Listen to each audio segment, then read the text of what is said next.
You think you own the plane just because you're wearing a uniform. Think again. When Dr. Alana Dubois boarded Flight 402 to Chicago, she expected champagne and legroom. What she got was a flight attendant who sneered at her skin color and forced her out of the seat she paid for. But Beverly the attendant made one fatal mistake. She didn't check the passenger manifest. 7 minutes after humiliating Alana, the plane didn't take off. Instead, the cabin doors opened and absolute chaos walked in. You will not believe who Alana actually was. This is the story of instant brutal karma. The humid air of Miami International Airport clung to the sliding glass doors, but inside Terminal D, the air conditioning was crisp and biting. Dr. Alana Dubois adjusted the lapels of her cream-colored linen blazer. She was tired. It had been a grueling 3-day medical conference on neuro-oncology, and her keynote speech had run long, followed by hours of networking that felt more like an interrogation. All she wanted now was silence, a glass of sparkling water, and the plush leather embrace of seat 1A. She wasn't just flying first class. She was flying global first on Archer Airways, a ticket that cost more than most people's cars. She had earned every cent of it. Alana checked her reflection in the dark window of a duty-free shop. Her natural hair was pulled back into an elegant high puff. Her makeup was minimal, but flawless. She looked like exactly what she was a top-tier surgeon at the peak of her career. But she knew, with a weary familiarity, that to some people she would always look like something else first. Priority boarding for Group 1. The gate agent announced, his voice crackling over the intercom. First class and Diamond Medallion members only. Alana picked up her leather tote bag. She moved toward the gate, her phone in one hand, displaying her digital boarding pass. The QR code sat next to a bold 1A. Ahead of her, a tall man in a grey suit, Mr. Harrison scanned his pass. The machine beeped green. He walked through without a glance. Alana stepped up next. She placed her phone on the scanner. Beep. Green light. She smiled politely at the gate agent, a young man named Kevin who looked exhausted. "Have a good flight, Dr. Dubois," he said, reading the screen. "Thank you, Kevin." She walked down the jet bridge. The transition from the terminal to the plane always felt like entering a different world. The roar of the auxiliary power unit hummed beneath her feet.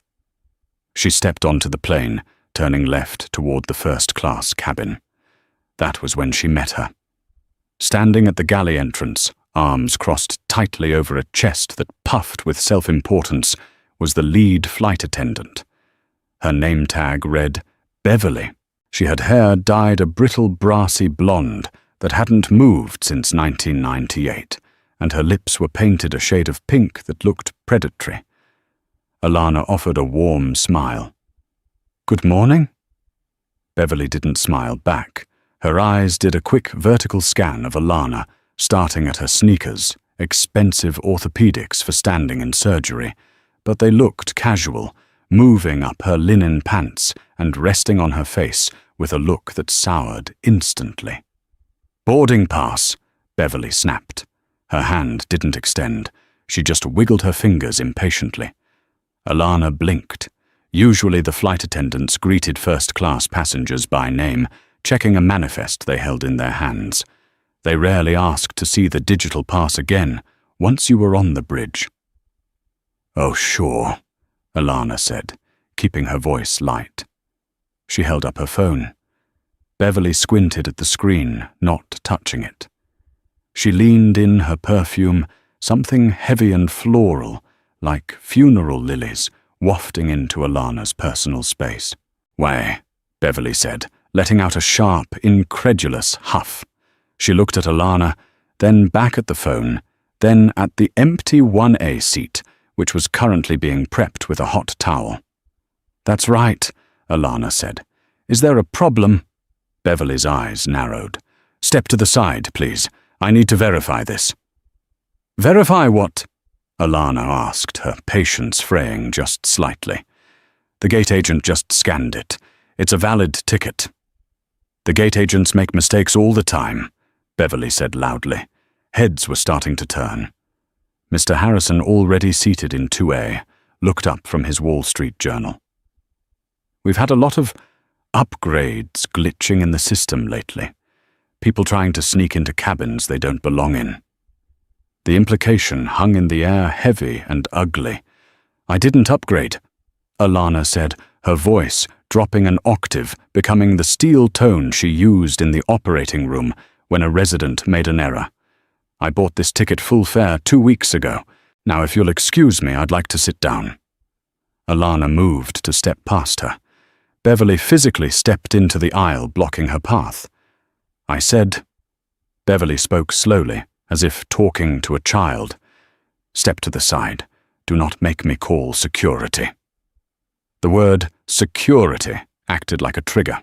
The economy passengers filing past slowed down their eyes, darting between the angry flight attendant and the poised black woman.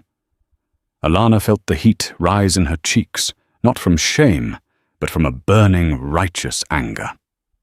Fine, Alana said. She stepped into the small galley space, out of the flow of traffic. Check whatever you need to check, but do it quickly. Beverly smirked. It was a small, victorious twitch of her lips. She picked up the phone for the gate, but she didn't dial immediately. Instead, she let Alana stand there for a full 2 minutes while she greeted other passengers, white passengers with a syrupy, "Welcome aboard, sir. Right this way, ma'am. Champagne." Alana stood in the corner, clutching her bag, watching her seat. Seat 1A remained empty, while Beverly deliberately ignored her. The plane was filling up. The overhead bins were slamming shut. The air in the cabin was getting stuffy. "Excuse me," Alana said, interrupting Beverly as she poured a mimosa for a woman in 1B. "Beverly, is it? It's been 5 minutes. Have you verified my seat?" Beverly turned slowly, the pitcher of orange juice still in her hand. She looked at Alana with mock surprise, as if she had forgotten she was there. "I'm very busy ensuring the comfort of our premium guests," Beverly said, putting a nasty emphasis on the word premium. I spoke to the gate. There's a discrepancy. "What discrepancy?" "That seat." Beverly pointed a manicured finger at 1A, "is reserved for a federal air marshal." Alana stared at her. "That is a lie. I selected that seat. The app shows it as mine. The gate agent scanned it. The system just updated. Beverly lied smoothly. She didn't even blink. And even if it wasn't, we have a dress code in first class. We don't allow athletic wear." She glanced pointedly at Alana's comfortable shoes. "These are $500 shoes," Alana said, her voice rising. "And the man in 3B is wearing flip-flops and a tank top. I didn't hear you stop him." "Sir," Beverly shouted over Alana's shoulder, ignoring her logic completely. She flagged down a male flight attendant, a younger guy named Marcus, who looked terrified of her. "Marcus, take this passenger's bag to row 34. She's in economy." "I am not in economy," Alana snapped. She took a step forward, pulling her phone back up. "I want to speak to the captain." "Now." "The captain is doing pre-flight checks and is not to be disturbed," Beverly hissed, stepping close again. "Listen to me closely. You are disrupting this flight. You are aggressive and you are scaring the other passengers. You have 2 choices. You take seat 34I, the middle seat in the last row, or I have you escorted off this plane by the police for failure to comply with crew instructions. And you know how that ends for people like you, don't you? The threat was naked. It was a power play, pure and simple." Beverly held all the cards. If Alana made a scene, she would be the angry black woman on a viral video dragged off in handcuffs. She would miss her surgery schedule in Chicago tomorrow. A young boy's tumor removal depended on her being there. Alana looked at Beverly's eyes. They were cold dead and dancing with malicious delight. Beverly wanted her to scream. She wanted a reason to call the cops. Alana took a deep breath. She exhaled slowly. She thought of the patient waiting for her. 34E, Alana said softly. What was that? Beverly cupped her ear. I said I will take seat 34E. Alana repeated her voice, trembling with suppressed rage. Good choice. Beverly beamed.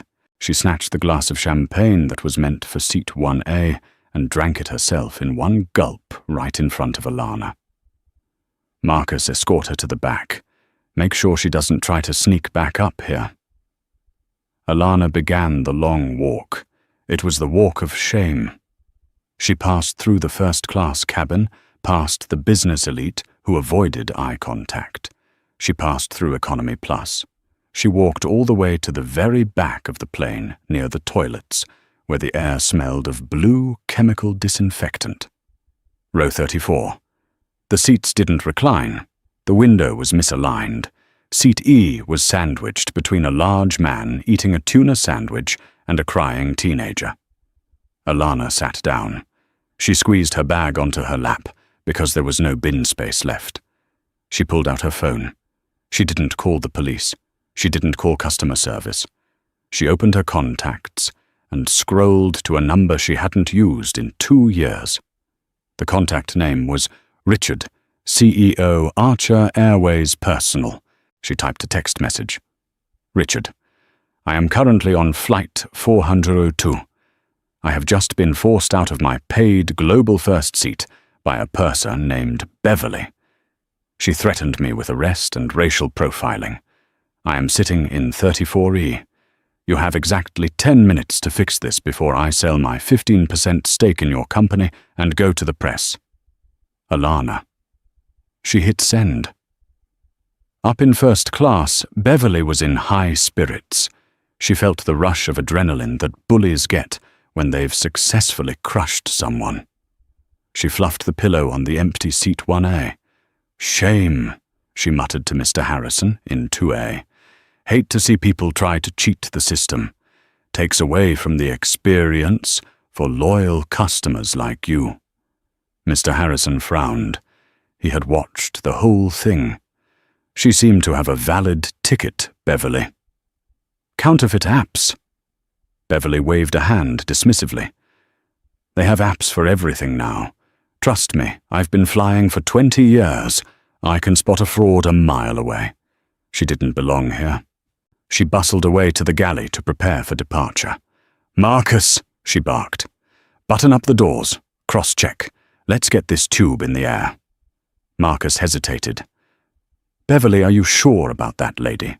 Her bag tag, it was platinum status, and the manifest on my tablet, it still says Dubois in 1A. I manually overrode it, Beverly snapped. Delete it. Put her in 34E in the system. Don't question me, Marcus, unless you want to be on reserve duty for the next 6 months, flying red-eyes to nowhere.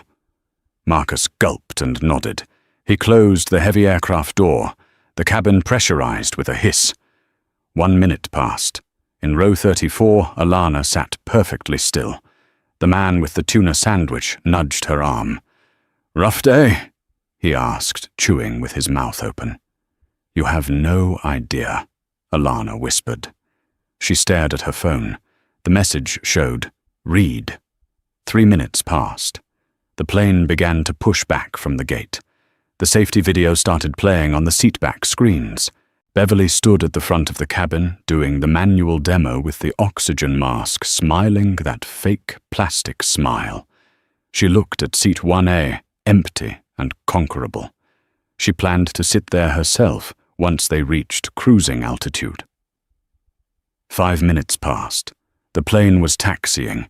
The engines roared to life, preparing for the long roll to the runway. Beverly strapped herself into the jump seat, pulling the harness tight. She closed her eyes, ready for takeoff. 6 minutes passed. Suddenly the plane jolted. It didn't lurch forward. It slammed on the brakes. The momentum threw everyone slightly forward against their belts. The engines spooled down from a roar to a whine, then to a confused idle. "What is it?" a passenger asked. Beverly unbuckled and stood up, stumbling slightly. "Ladies and gentlemen, please remain seated," she announced, grabbing the interphone handset. "Captain, we have a sudden stop." There was no answer from the flight deck. 7 minutes. The fasten seatbelt sign blinked off, then on, then off again. Then the ding of the interphone chimed through the cabin. But it wasn't the pilot speaking to the passengers. It was a call to the purser station. Beverly picked it up. "Flight deck, this is Beverly." "Beverly?" The captain's voice was tight, strained. "We have been ordered to return to the gate immediately." "What? Why?" Beverly demanded. "Is it a mechanical? I have a connection in Chicago." "No," the captain said. "Ground control just revoked our clearance. Tower says a Priority 1 halt order came down from corporate HQ. They said there is a security violation involving a crew member." Beverly's heart skipped a beat. "A security violation? Did that woman in 34E do something?" "I don't know," the captain said. "But the airport police are meeting the aircraft, and Beverly, the station manager, is with them, and the regional VP." Beverly felt a cold knot of dread form in her stomach. She looked down the long aisle toward the back of the plane.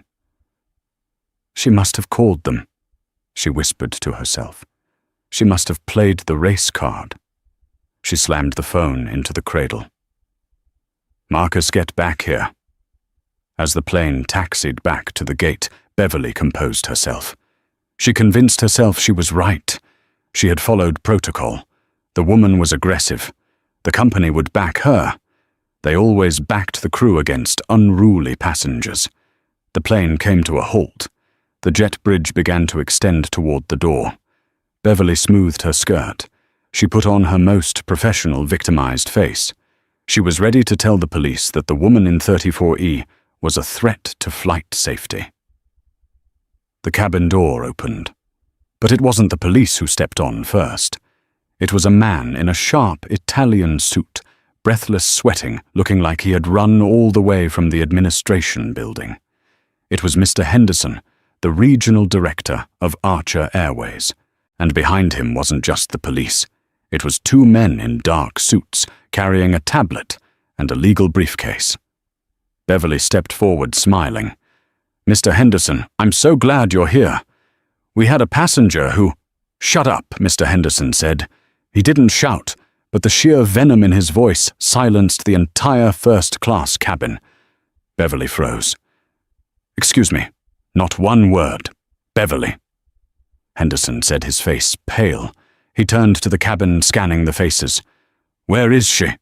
Where is who?" Beverly asked, her voice trembling. "Dr. Alana Dubois," Henderson demanded. "Where is the woman who owns the patent for the biofuel we are currently burning in these engines? Where is the woman who is the personal godmother to the CEO's daughter?" The silence that followed was louder than the engines had ever been.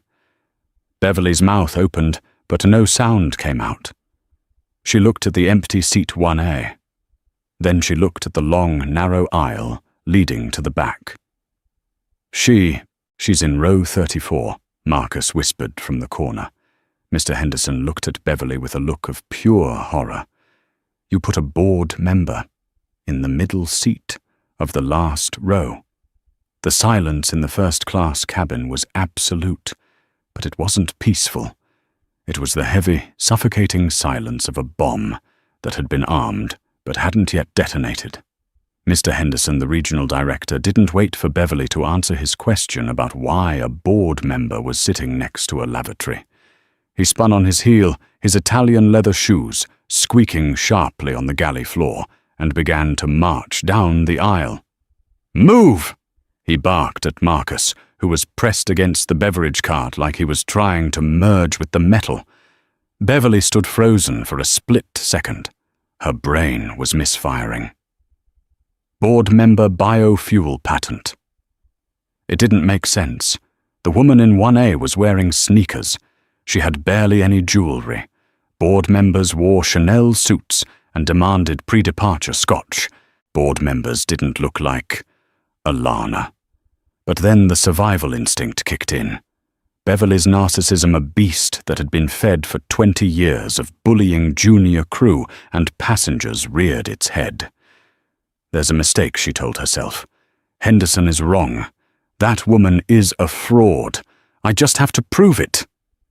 She chased after Henderson, her heels clicking rapidly, creating a frantic staccato rhythm against the steady hum of the idling engines.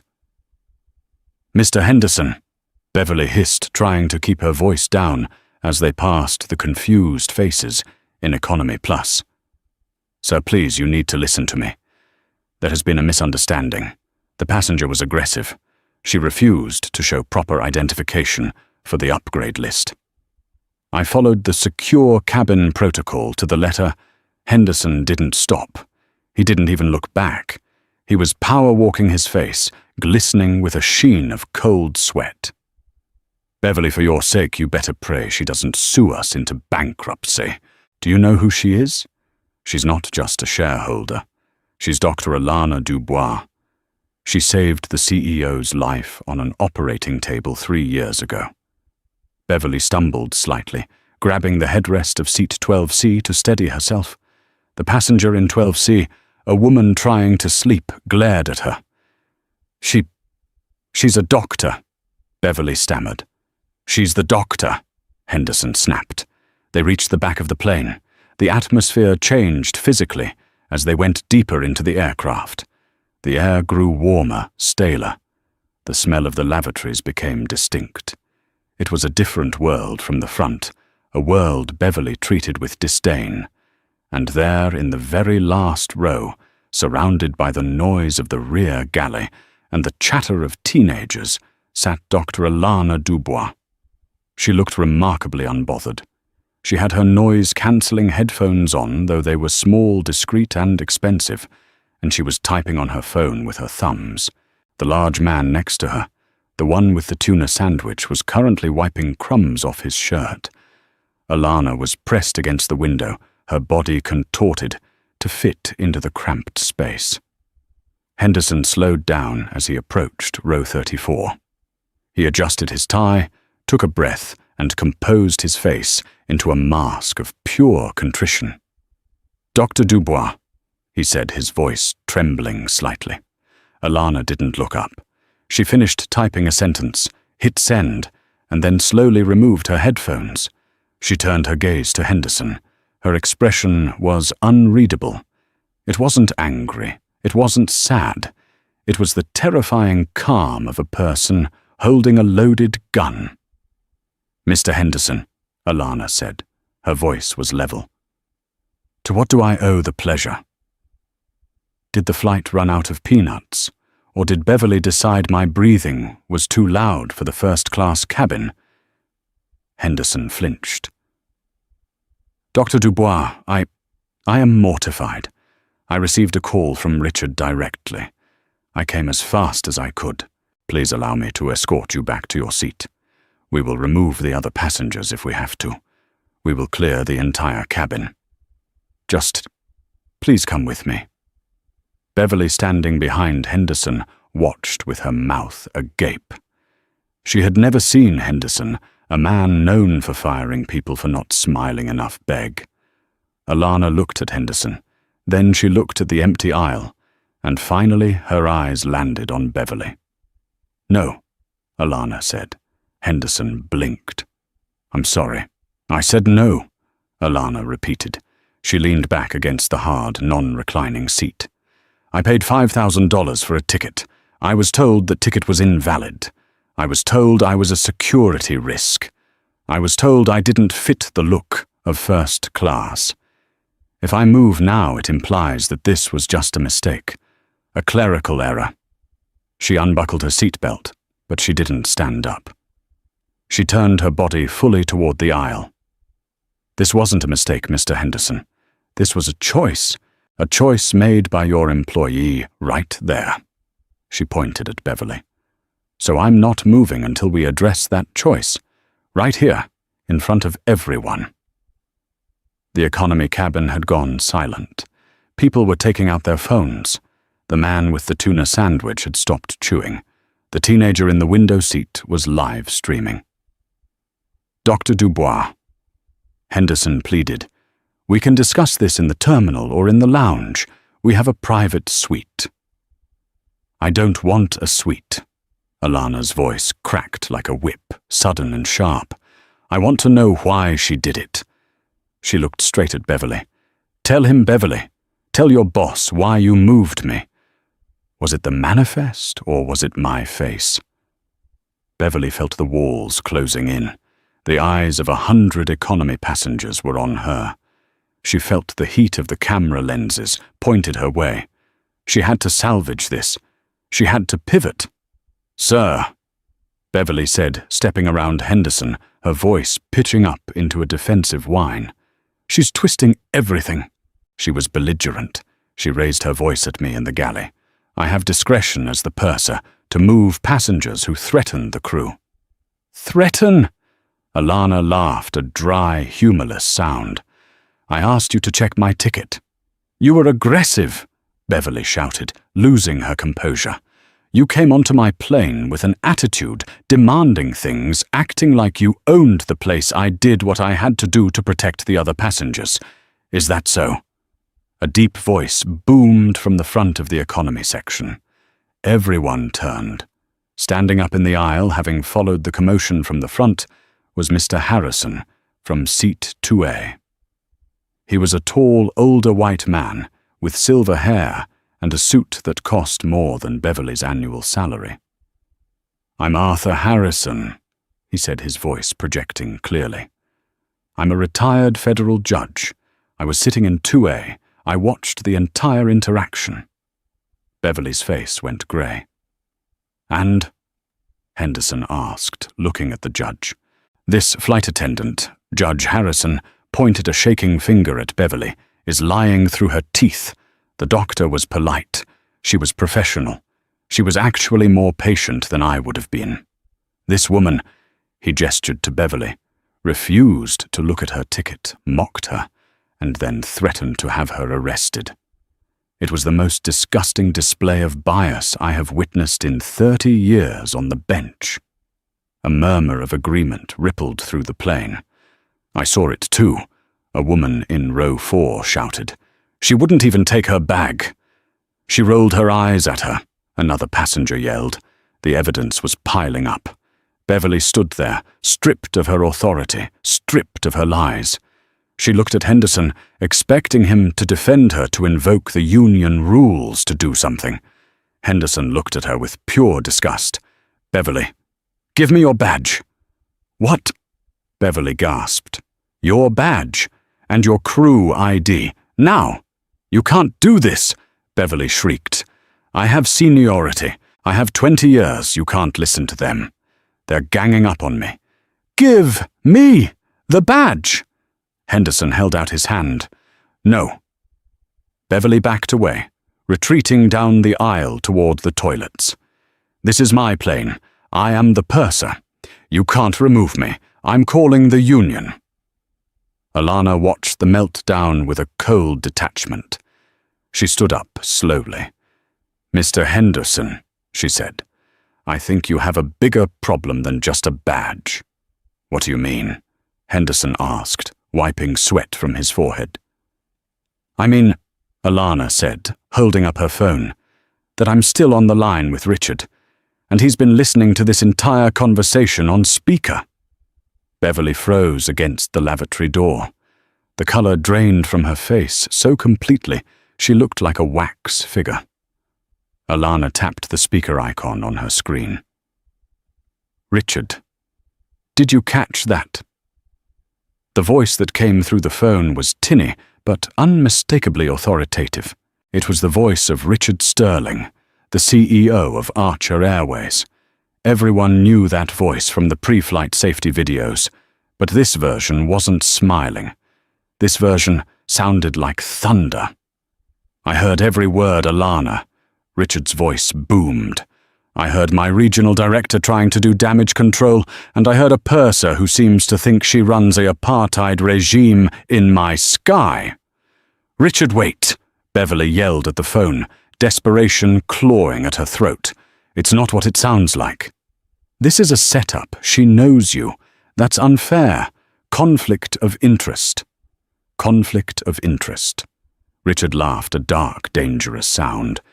Beverly, is it? You're right. There is a conflict. My interest is running a world-class airline. Your interest seems to be destroying it. Henderson, Richard commanded. Yes, sir. Henderson snapped to attention, even though he was talking to a cell phone. Is the aircraft door still open?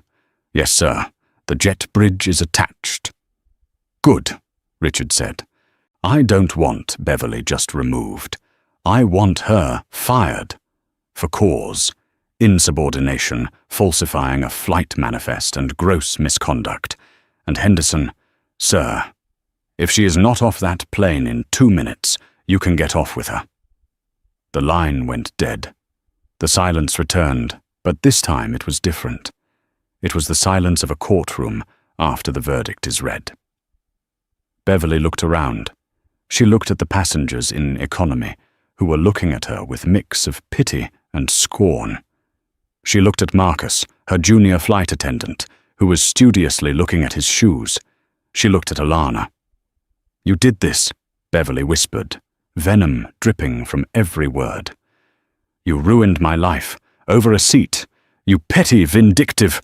Stop, Alana said. She stepped out of row 34 into the aisle. She seemed to grow 3 inches taller. I didn't ruin your life, Beverly. You did. You saw a black woman in a hoodie and assumed she was trash.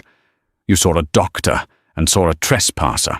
You ruined your own life the moment you decided your prejudice was more important than your job. Alana took a step closer. And it wasn't just a seat. It was my dignity. And that is not for sale. Officers! Henderson shouted toward the front of the plane. 2 airport police officers who had been waiting at the bulkhead began to make their way down the aisle. They weren't moving with urgency. They were moving with the grim finality of trash collectors. Beverly saw the uniforms. Her face crumpled. The arrogance, the sneer, the brassy confidence, it all dissolved into a messy, sobbing panic.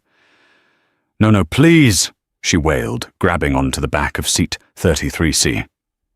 I have a pension. I'm 3 years away from full benefits. You can't do this. I'm sorry. Okay, I'm sorry. She looked at Alana, tears streaming down her face, ruining her heavy makeup. Mom, please, tell them to stop. I'm sorry. I made a mistake. Please don't let them take my pension. I have a mortgage. Alana watched her.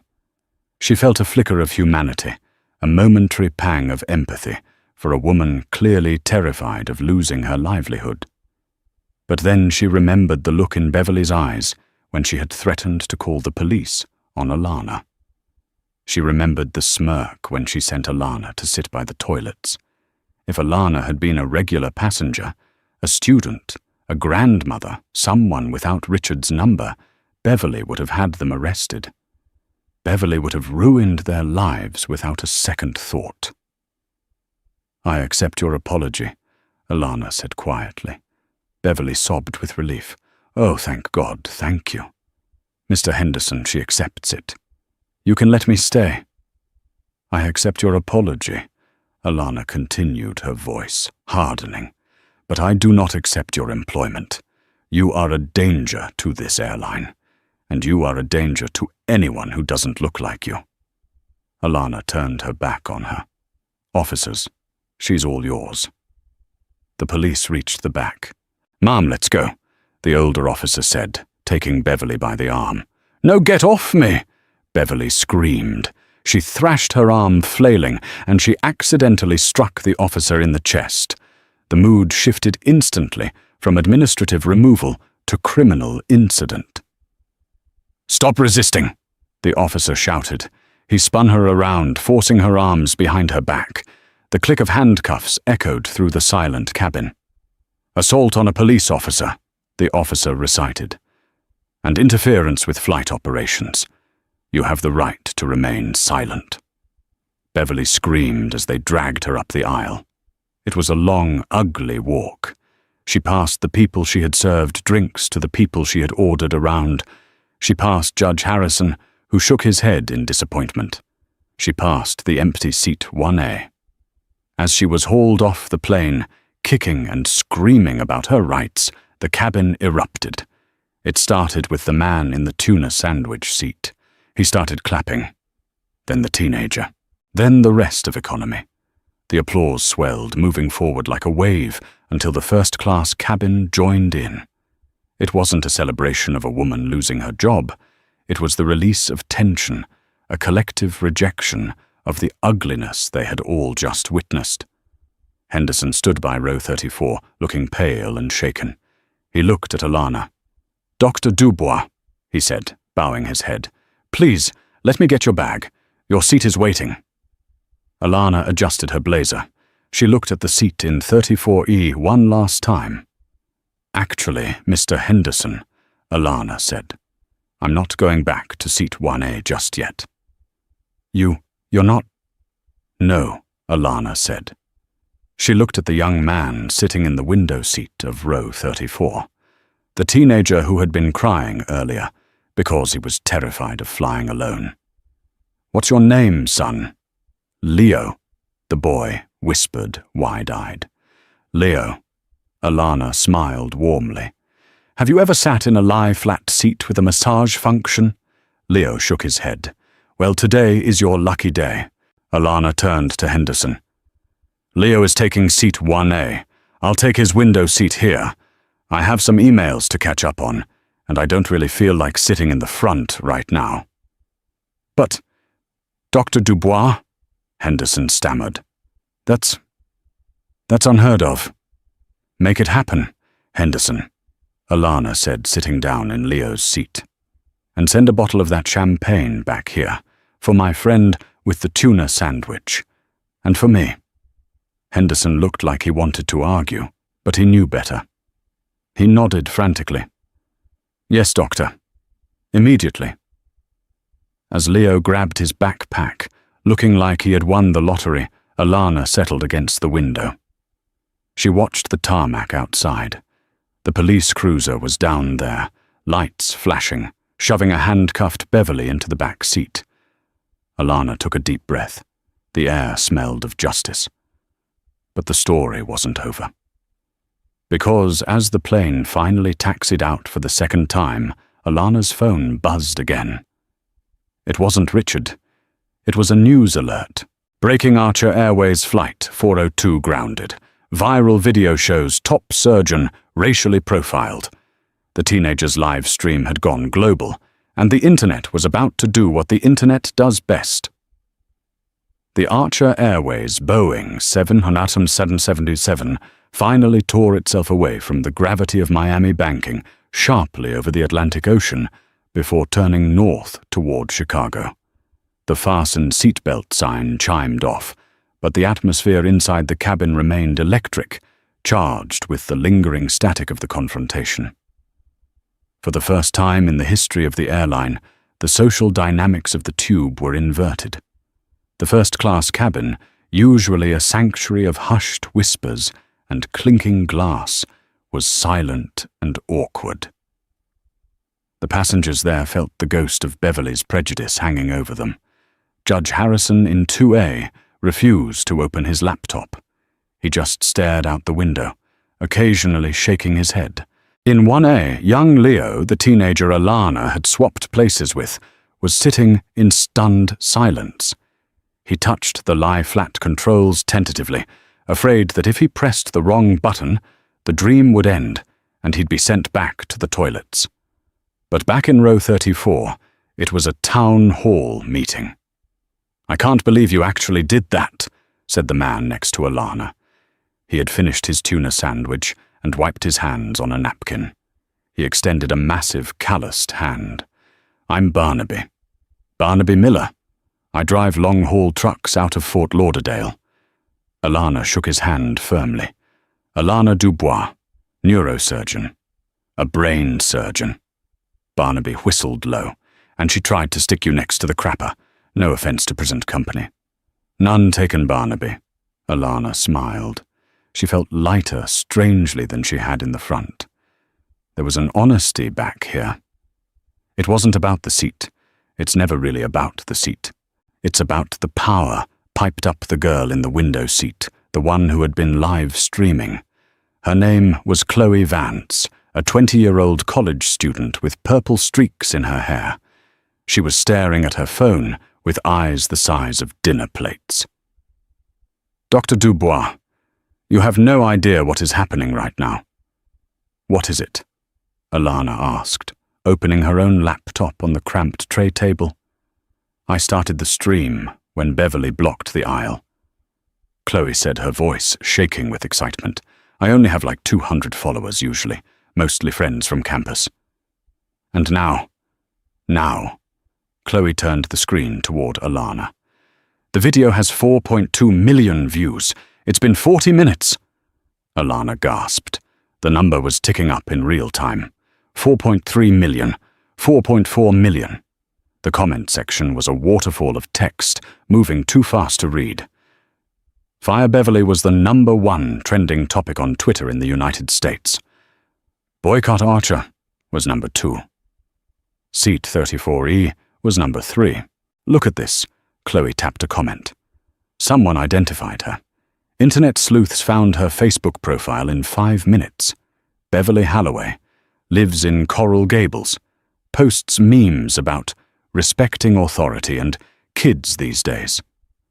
Alana felt a strange mix of vindication and pity. The internet is a cruel judge, she murmured.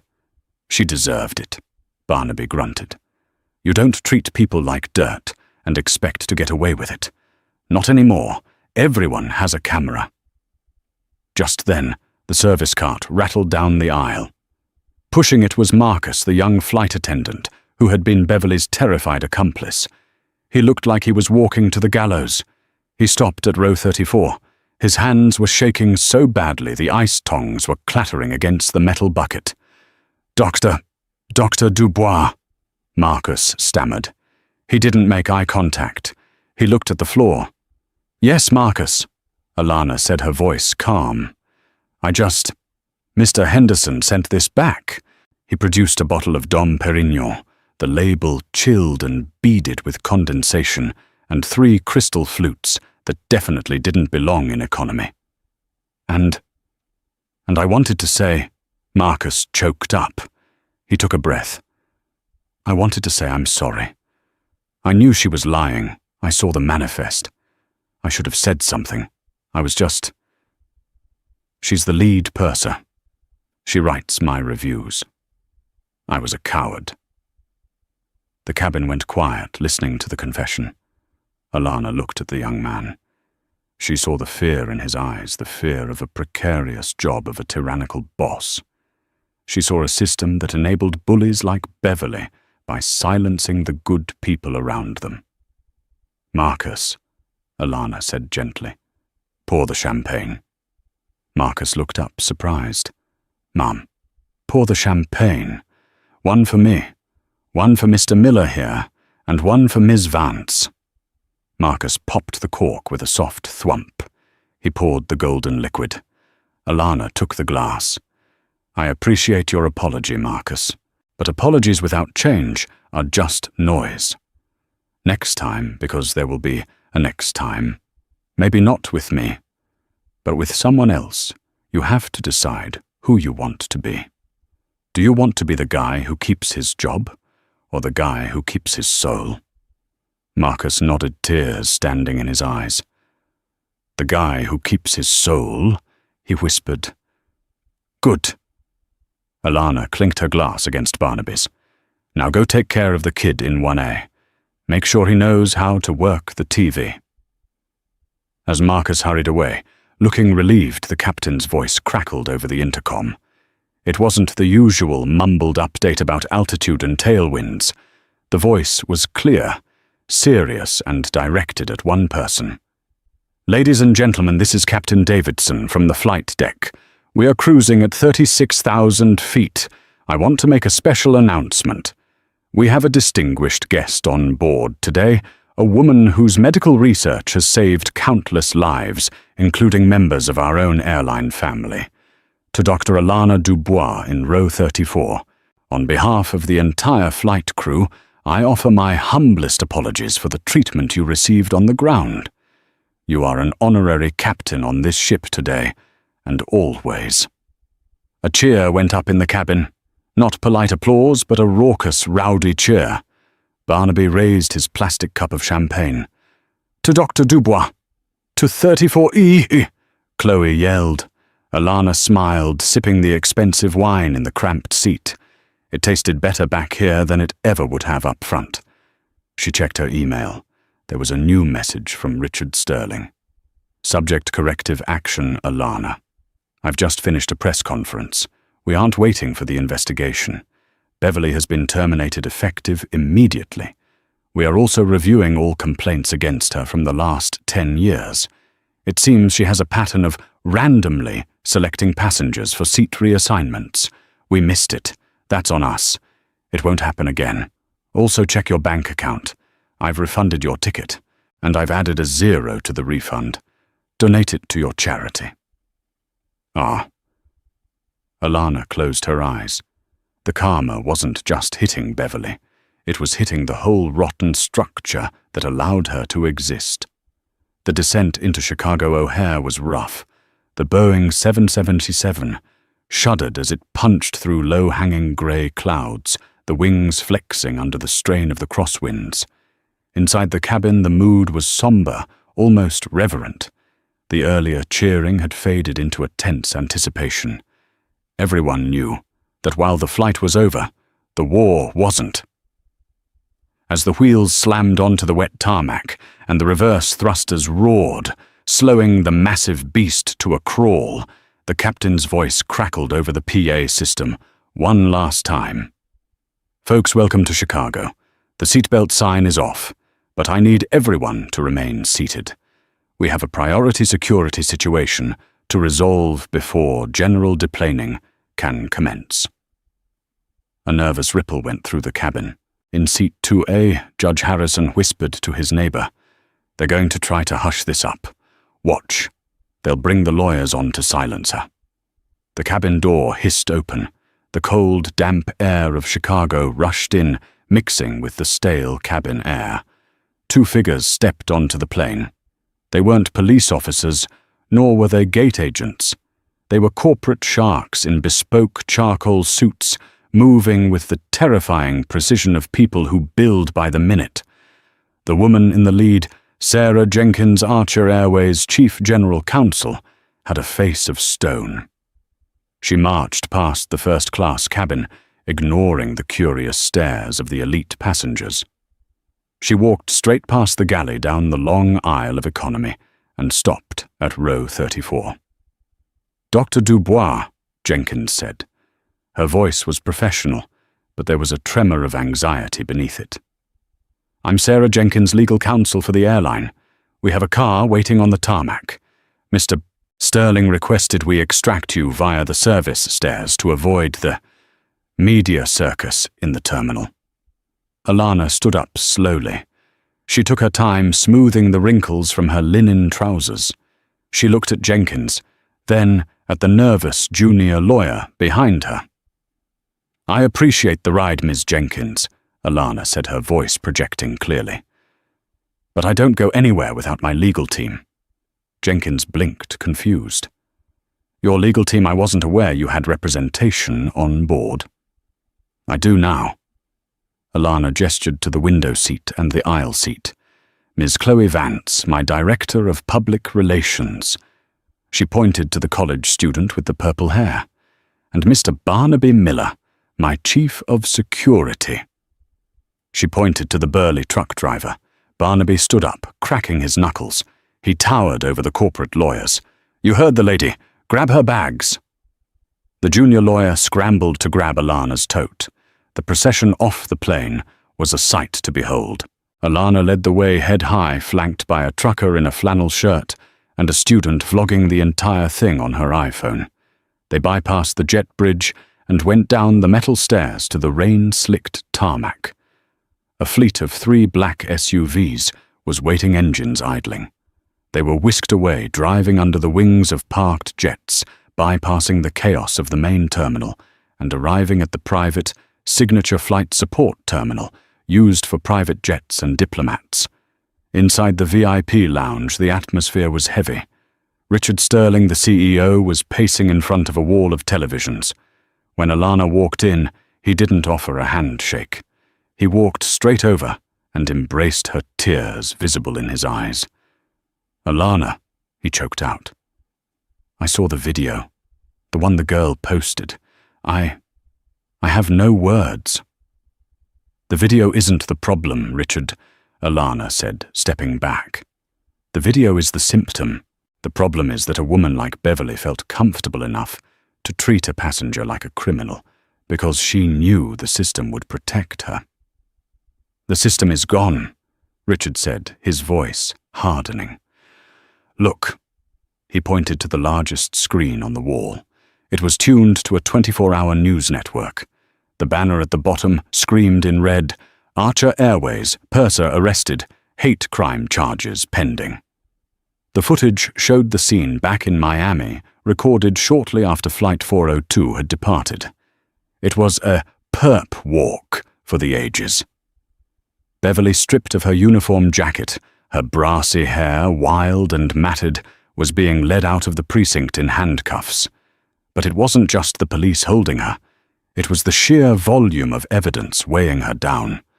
The news anchor's voice filled the lounge. Sources confirm that Beverly Halloway, a 20-year veteran of the airline, has been charged with false imprisonment battery on a police officer and 2 counts of civil rights violations.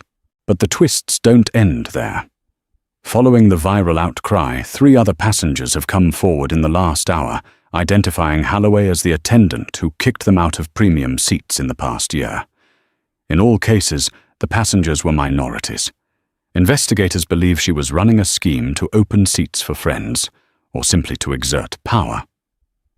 "She's done," Jenkins, the lawyer, said quietly from the corner. "We've already drafted the termination papers for gross misconduct. It means 0 severance, 0 benefits, and we are freezing her pension fund to pay for the civil fines coming from the FAA." Alana watched the screen. She saw Beverly shouting at the cameras, blaming stress and unruly passengers, digging her hole deeper with every word. It was the final pathetic thrashing of a bully who had lost her stick. "And what about the airline?" Alana asked, turning to Richard. "Beverly is gone, but the culture remains." Richard took a deep breath. "We are prepared to settle Alana. Name your price. 10,020,000. We will pay it to keep this out of court." Alana looked at Barnaby, who was eating a slider from the buffet, and Chloe, who was charging her phone. She thought about the boy, Leo, who had never sat in first class before. "I don't want your money, Richard," Alana said. "If I take $10 million, people will say this was a cash grab. They'll say I staged it." "Then what?" Richard asked. "I want you to take the money you would have paid Beverly in her pension, every cent of it. And the money you were going to pay me," Alana said firmly. "And I want you to start the Seat 1A scholarship. Full rides for minority students entering aviation and medicine. And I want Barnaby here, given lifetime first-class status on Archer Airways. And Chloe gets an internship in your media department. She clearly knows how to run a story better than your PR team." Richard stared at her, stunned. Then a slow smile spread across his face. "Done. All of it. Effective immediately." Alana turned to the window. The rain was stopping. The lights of Chicago were twinkling in the distance. "One last thing," Alana said. "Make sure Beverly watches the press conference from her cell. I want her to know that the seat she tried to protect is now going to pay for the exact people she tried to keep out."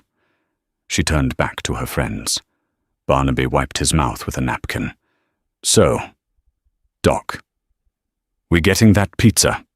Deep dish, Alana smiled, grabbing her bag. On the CEO. As they walked out of the lounge, leaving the suits and the stress behind, Alana checked her phone one last time. The video had 12 million views. The top comment read, "Karma didn't just knock, it kicked the door down." Alana laughed softly. She put her phone away. The flight was over, but the movement had just begun. So the flight attendant thought she could use her badge as a weapon, but she ended up firing the bullet straight into her own career. Beverly lost her job, her pension, her freedom, and her reputation in the span of a 3-hour flight, all because she judged a book by its cover, without realizing that book was a bestseller written by the CEO's best friend. It's a brutal reminder that in the age of smartphones and social media, your character is always on display. You never know who you are talking to. You never know who is watching. And you never know when the karma you serve to others is going to be returned to you first-class express delivery. Would you like to see more stories where the arrogant get exactly what they deserve?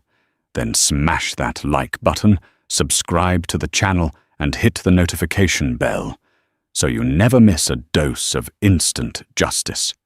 Share this video with someone who needs a reminder to be kind. Thanks for watching.